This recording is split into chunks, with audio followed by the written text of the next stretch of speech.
TG Plus News edizione di Treviso, buonasera. In apertura del nostro notiziario la cronaca.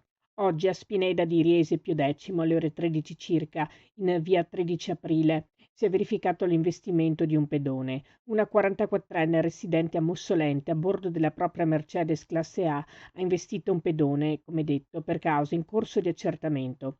Il malcapitato, un 21enne di Treviso, è stato trasportato in ospedale in codice rosso con un trauma cranico importante. La conducente del veicolo ha arrestato la marcia subito dopo il sinistro. Sul posto per i rilievi la pattuglia dei carabinieri radiomobile di Castelfranco Veneto. Il 21enne, come detto di Treviso, stava lavorando come corriere, per cui è stato interessato anche lo Spisal. Cambiamo decisamente argomento. A poco più di 7 mesi dalla sua costituzione, Auser Unimorgano APS, Università Popolare che gode del sostegno del Comune di Morgano, si conferma un'esperienza solida e partecipata, capace di coinvolgere in modo continuativo la comunità. L'associazione è nata infatti ufficialmente il 5 giugno scorso, è stata poi presentata pubblicamente il 22 luglio e ha avviato l'attività didattica il 3 ottobre, dando vita in poche settimane a un percorso che ha già fatto registrare numeri molto importanti. Le lezioni svolte grazie al contributo di docenti qualificati sono state seguite da una platea numerosa ed attenta, oltre che eterogenea.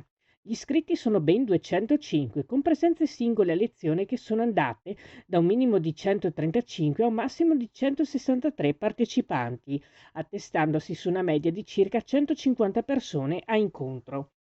Accanto alle lezioni, l'Università Popolare di Morgano ha inoltre promosso anche 2 laboratori tematici che hanno coinvolto 46 partecipanti.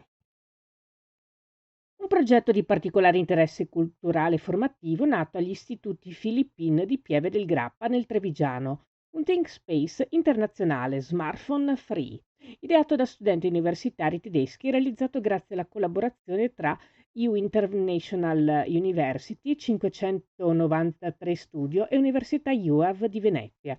Si tratta, nello specifico, di un padiglione sperimentale che unisce architettura, ricerca accademica e intelligenza artificiale, pensato come luogo di riflessione sui temi del presente e di interazione tra studenti e comunità. Nato dal concorso internazionale Think Space, il padiglione Decostruzione è il progetto vincitore tra 20 proposte degli studenti tedeschi. Passiamo allo sport con il rugby. Mogliano Veneto Rugby comunica l'inserimento nella rosa biancoblù 2025-2026 del giovane terza linea Anthony Italo Miranda. Anthony Miranda è nato a Londra il 13 marzo 2006. È un terza linea di 108 kg per 194 cm di altezza.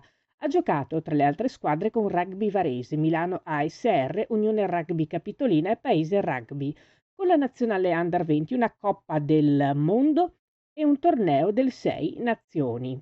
Queste le sue prime dichiarazioni. Sono arrivato in un gruppo estremamente amichevole ed accogliente. Non vedo l'ora di tornare in campo con Mogliano insieme a loro per il mio primo assaggio del campionato di Serie A Elite, in particolare vista la lunga assenza dalle partite dopo il mio infortunio alla spalla. Mi farebbe piacere concludere il percorso in Under 20 e trasferire quanto raccolto dalla mia esperienza alla Mogliano, rendendomi utile per gli obiettivi della società. Si chiude qui il nostro notiziario. Grazie per averci seguiti. Arrivederci.